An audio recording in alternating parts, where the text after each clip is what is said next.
ყველაფერი დაიწყო ძალიან ჩვეულებრივად. არა, ასე არა. ეს მერე. ყველაფერი დაიწყო ისე, როგორც იწყება ხოლმე ახლად შექმნილ ოჯახებში. მილოცვებით, სუფრებით და ბევრი საჩუქრით. სხვათა შორის, საჩუქრები მართლაც რომ არ დაიშურეს ახალდაქორწინებული წყვილის ახლობლებმა და ახალდაქორწინებულებიც მონდომებას არ იშურებდნენ თვალიერებისას. ერთი ასეთი ტრადიციული პროცედურის დროს წყვილმა ძალიან საინტერესო საჩუქარს მიაგნო. ეს იყო მოსაწვევი გრანდიოზულ შოუზე. არა, შოუზე არა, სპექტაკლზე. თუმცა ამას არ აქვს მნიშვნელობა. თავარია რომ წყვილს ეპატიჟებოდნენ იქ, სადაც დიდი ხანია უნდოდათ წასვლა. დათქმულ დღეს თუ საღამოს ცოლ-ქმარმა საგულდაგულოდ დაიწყო მზადება. არა, ასე არა. ახალგაზრდა ქალმა ამჯერად თავისი საყვარელი, უпростоრად ძალიან საყვარელი ძვირფასეულობა სახლში დატოვა. ისე ყოველი შემთხვევისთვის. მოკლედ გულმოდგინე მზადებისა და გულმოდგინედ კარის ჩარაზვის შემდეგ გახარებული წყვილი დათქმული ადგილისკენ გაემართა. დათქმულ ადგილზე კი თუმცა ეს არც ისე საინტერესოა. ცოლ-ქმარი ალბათ შესანიშნავად გაერთო, რადგან მშვენიერ ხასიათზე დაბრუნდა სახლში. და აი აქ იწყება ყველაზე საინტერესო. ცოლ-ქმარს საგულდაგულოდ ჩარაზული კარი ღია, ხოლო სახლი პირწმინდად გაქურდული დახვდა. მერე როგორც წესი და რიგია გაქურდულმა ახალდაქორწინებულებმა ბევრი ინერვიულეს, ბევრი იჩხუბეს. ბოლოს კი იმაზრამდე მივიდნენ, რომ ბინის გაქურდვა ინკოგნიტო პატივისცემლის დამსახურებით მოხდა და რომ მისი მოსაწვევი ცოლ-ქმრის სახლიდან გატყუების საუკეთესო საბაბი იყო. ცოლ-ქმარი დაპატიჟებულ სტუმართა სათითაოდ გახსენებას შეუდგა, თუმცა სამწუხაროდ მათ შორის მხოლოდ ძალიან ახლობლები აღმოაჩინა. ისე დედუქციის კვალს ახალდაქორწინებულები არც მეტი, არც ნაკლები მეჯვარემდე, ბიჭის მეჯვარემდე მიყავდა. არა, დაუჯერებელია. თუმცა მეჯვარე სხვათა შორის ძალიან საეჭვოდ სინჯავდა. უკაცრავად? ხო, ძალიან საეჭვოდ სინჯავდა ახალგაბედნიერებული ქალბატონის ბეჭდებს. ხო, ამ ვერსიამ ძალიან აანერვიულა ახალგაბედნიერებული მეუღლე. ის მეგობარზე ხელის აშკარად დადებას ერიდებოდა, თუმცა უკვე აღარ ერიდებოდა ცოლის ნათესავებზე თავდასხმას. ასე რომ იძაბება სიტუაცია და ჩვენი ახალდაქორწინებული, მოსიყვარულე, მაგრამ ეჭვიანი ცოლ-ქმარი საკმაოდ საეჭვო პერსპექტივის წინაშე აღმოჩნდა. სამწუხაროდ.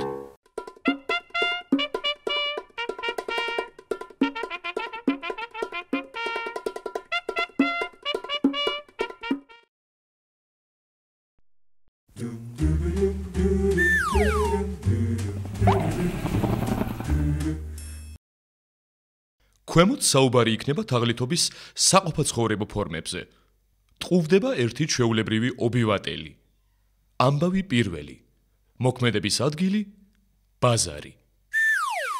წავიდა ობივატელი ბაზარში და იყიდა სამოვარი. მაგალითად ეს. ხილი. იცის ობივატელმა რომ გამყიდველი აუცილებლად მოატყუებს. წონაში. დააკლებს ასე 250 გრამს. იცის. ობივატელმა შეიძლება ისიც იცის, რომ გამყიდვლები ასაწონი გირის შიგნეულობას იღებენ და ნაკლებად მძიმე ლითონით ავსებენ. ეს იდეა 200 გრამი და ცოტა მეტი ცხირს. ობივატელი აფასებს გამყიდვლის სანიმუშო მახვილგონიერებას. ამბავი მეორე. მოქმედების ადგილი კვების წერტი. ობივატელს მოშივდა და იყიდა ხაჭაპური. ობივატელმა იცის, რომ მას ცომში აზელილი იაფასიანი ერბოთი და მარილიანი წყლით უმასპინძლდებიან.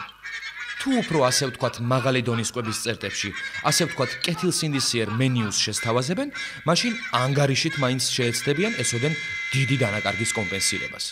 ობივატელმა იცის, მაგრამ შეჩვეულია. ამბავი მესამე. მოქმედების ადგილი ბაზრობა. ობივატელს მოუნდა ჩაცმა. ობივატელმა იცის, რომ ბაზრობაზე და მაღაზიებშიც გამოფენილი საქონლის უმეტესობა, მიუხედავად იარლიყის ჯიუტი მტკიცებისა, არც ცხონებული ვერ საჩეს და არც ჯანმრთელად მყოფი პიერ კარდენის მოდელებს არ წარმოადგენს. ობივატელი პროტესტს არ გამოთქვამს, უარესი თაღლითობაც უნახავს. ამბავი მეოთხე. მოქმედების ადგილი ბენზინგასამართის სადგური. ობივატელს მოუნდა მანქანის გამართვა. ობივატელმა იცის, რომ ქართულ ყოფაცხოვრებას ზუსტი კომპიუტერული აპარატებიც კი ერგებიან. გონება გახსნილი თანამემამულეები ისე ახერხებენ მათ მოშინაურებას, რომ შეუმჩნეველი რაოდენობის საწვავი მაინც მოაპარინონ. იცის ობივატელმა, მაგრამ შეჩვეულია. უარესი თაღლითობაც უნახავს. თქვენ ნახეთ საყოფაცხოვრებო თაღლითობის რამდენიმე არაგასაკვირი ამბავი. სიუჟეტში გამოყენებულია ზუსტად 23-ჯერ სიტყვა ობივატელი, 17-ჯერ სიტყვა თაღლითი. გაგრძელება იხილეთ შემდეგ სიუჟეტში.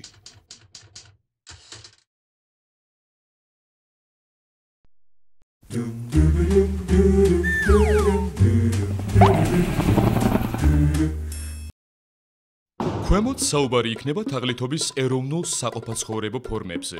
თაღლითობს ჩვეულებრივი ობივატელი. მოქმედების ადგილი შეუზღუდავი. ამბავი პირველი. ცოტას ხედავ, ბევრს აზროვნებ.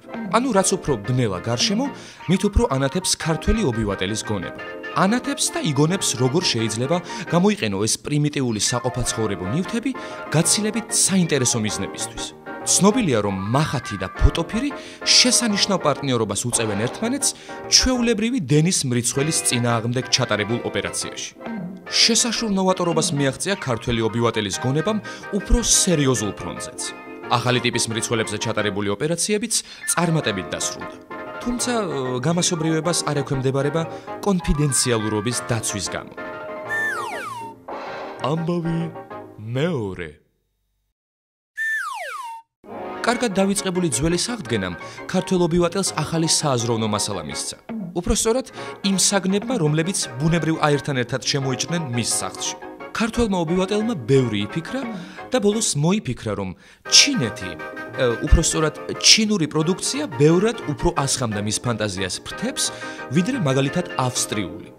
ყოველ შემთხვევაში ჩინური მრიცხველი, აი ამ ნივთის ჩვეულებრივი მტვერსასრუტის საშუალებით თურმე შეიძლება არასტანდარტულად, ანუ საწინააღმდეგო მიმართულებით დატრიალდეს. ამბავი მესამე. სამწუხაროდ უცნობია იმ ობივატელის ვინაობა, ვინც პირველმა მოახერხა ქუჩის ტელეფონიდან უფასოდ საუბარი. მაგრამ საბედნიეროდ ცნობილია მისი ეროვნება.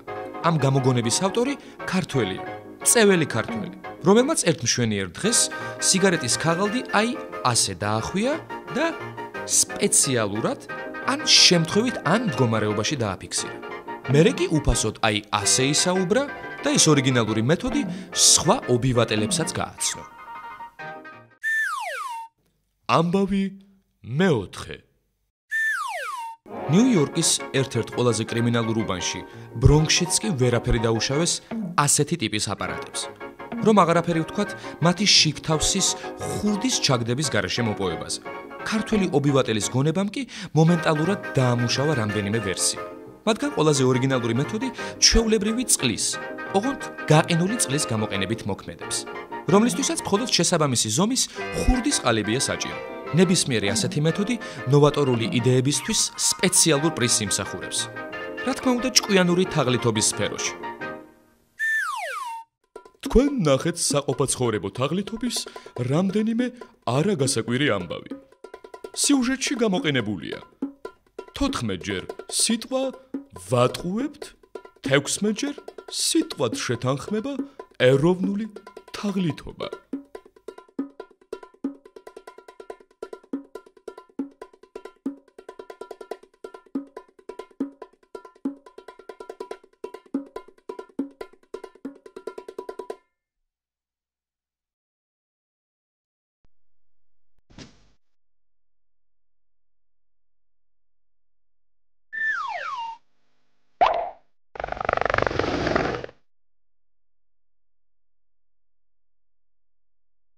ხო და ასე იყო.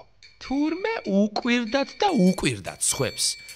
რანაირად ახერხებენ ქართველები ამ პირობებში ამნაირად ცხოვრებასო.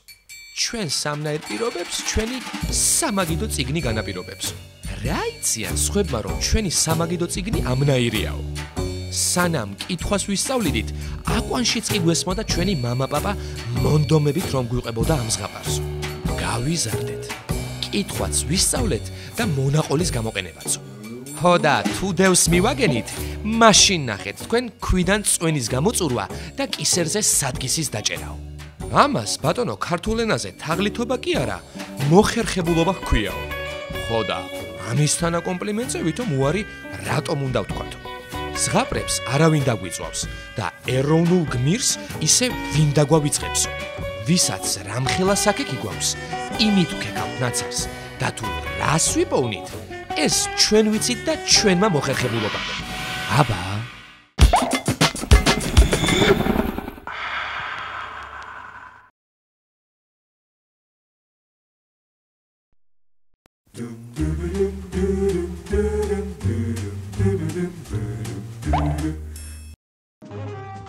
იყო და არა იყო რა, იყო ერთი ქვეყანა, ნათელი იდეების ქვეყანა. რომელიც სულ ერთი წლით ებარა ასევე იდეურ ხელმძღვანელს. ეს ამხანაგი იური ანდროპოვია. ისევე როგორც ხვებმა, მანაც გადაწყვიტა ერთი ნათელი იდეა ეჩუქებინა ქვეყნისთვის და შემოიღო ახალი კანონი, საქმიანი კანონი რომლის მიხედვითაც ხალხს სამუშაო საათების დროს ქუჩაში და მაღაზიებშიც სიარული ეკრძალებოდა. თავკაცის იდეა საქართველოშიც აიტაცეს და კანონის შესასრულებლად სპეციალური ჯგუფები დააკომპლექტეს. დამსჯელი ოპერაციების ჩასატარებლად. ერთ მშვენიერ დღეს რა თქმა უნდა, სამუშაო საათებში. ერთგულმა დამცველებმა უნივერმაღ თბილისის კარით ჩაკეტეს და იქ მყოფი ყველა მოქალაქე სათითაოდ დაკითხეს. რა თქმა უნდა, დატუქსეს კიდეც. ამ ოპერაციამ მოსამსახურე მოქალაქეებს კანონის დარღვევის სურვილი დაუკარგა. სამაგიეროდ ფანტაზია გაუხსნა ზოგ-ზოგიერთებს. თაღლითებს.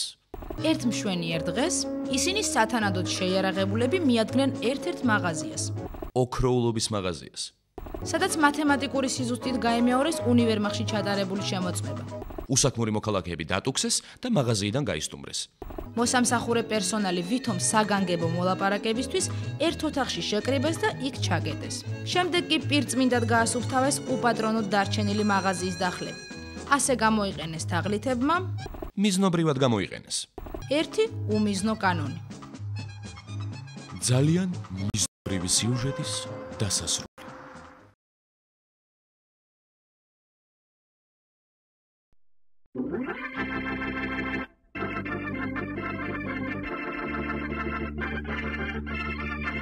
თუ თქვენ ფიქრობთ, რომ გადაცემას უყურეთ, ძალიან ცდებით. ეს იყო გადაცემის ილუზია სატელევიზიო თაღლითობის ჟანრში. აბა